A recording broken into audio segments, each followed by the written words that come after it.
For those here who haven't met Jean Patrice Harrington, Sister Mary Ellen Murphy has something meaningful to say. If they're expecting to find a meek elderly nun, they're looking in the wrong spot.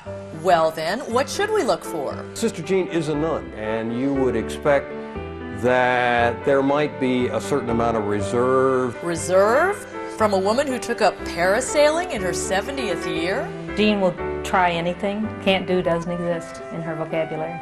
Fascinating. But how would other friends describe her?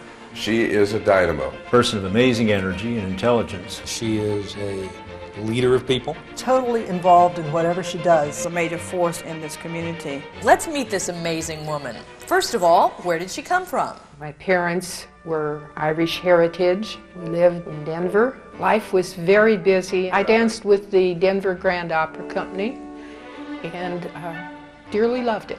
At high school, I was very impressed with the Sisters of Charity.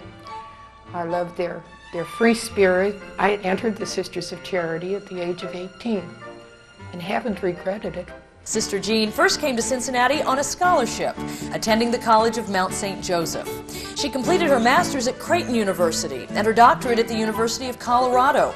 If you looked at my resume, it would look as if they were trying to find something that I could do, because I taught elementary school. I was an elementary school principal. I taught high school. I was a high school principal. Engaged in administration for the Sisters of Charity, and then returned to the college as president. In 1977, Sister Jean came back to Cincinnati as her alma mater's president. She made an immediate impact on the city's business leaders. This ballet dancer from Denver waltzes in and works some wonders. And I found that I was dealing with a whirlwind who wasn't going to be content with just doing something simple. A lot of small Catholic liberal arts girls' schools were going out of business. The Mount faced a survival question. The question was whether or not the college would be able to continue. It was struggling financially. And this is a lady who knows how to approach problems, get them turned around. She was able to make decisions that needed to be made. Cost cutting. She enhanced departments. She quickly made believers out of everybody in sight. After 1 year, we began operating in the black. A major accomplishment that few people could have engineered in such a short period of time. Once the college overcame immediate financial difficulties, Sister went to work to expand and improve the academics. Jean redefined the potential student. She recognized the changing role of women. She recognized the pent-up appetite of the non-traditional student. She constructed programs that appealed to that clientele. She brought in the weekend college. Instituted a program to attract minority students to College of Mount St. Joseph. She also recognized that males need to be educated. It became a co-ed college. Sister Jean made a class available to those who were laid off at no cost. What she did for the college was monumental. How did she get all this done?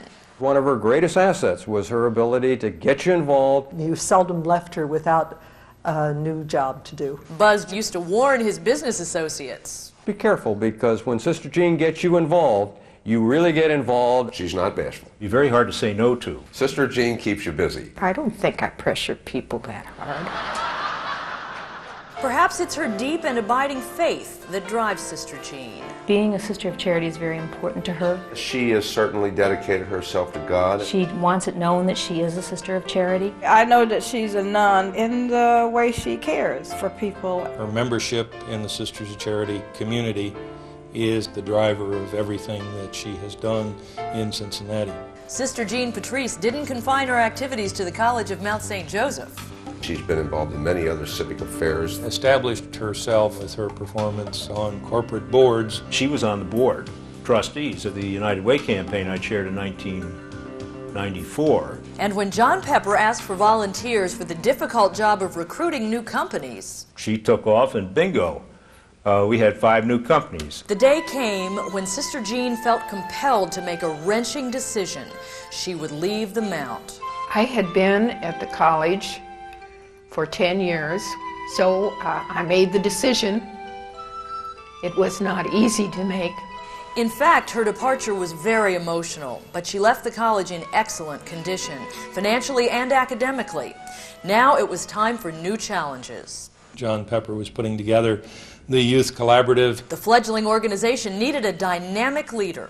All of our eyes turned to Sister Jean. She worked with business people, she worked with government, she worked with students. I learned so much about the problems facing big urban school systems, how difficult for little children to grow up when parents are not able to provide them with the things that they need. She brought the toughness, the aspirational idealism that we needed. She was a major mover. We couldn't have had a better leader than Sister Jean. After the Youth Collaborative, another challenge. We served together on the Board of Trustees of Miami University, where she is the chairwoman. When we bring things to the board, we better be prepared to answer questions. She listens to everyone's concerns. She's not a rubber stamper. She's quick to bring us back to the issue at hand, and that is always the students. She interacts with students. She spent time at the campus visiting the residence halls. She'll go uptown with my students to the bar.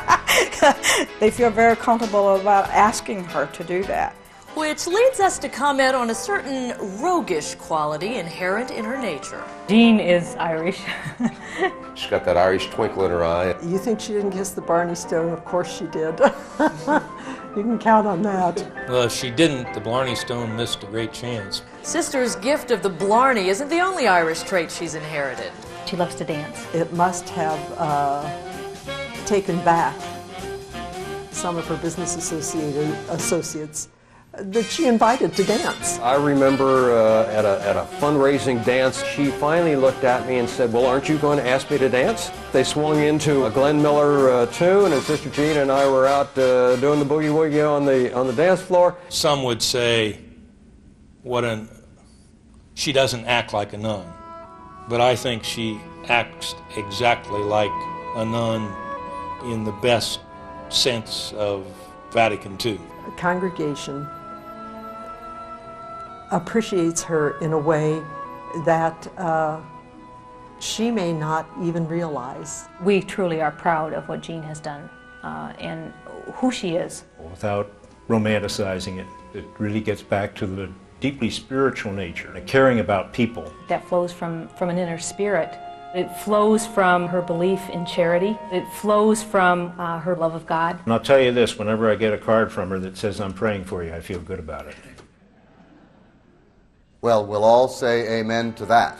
Ladies and gentlemen, first and foremost, a dedicated member of the Congregation of the Sisters of Charity. And now most certainly, a great living Cincinnatian, Sister Jean Patrice Harrington.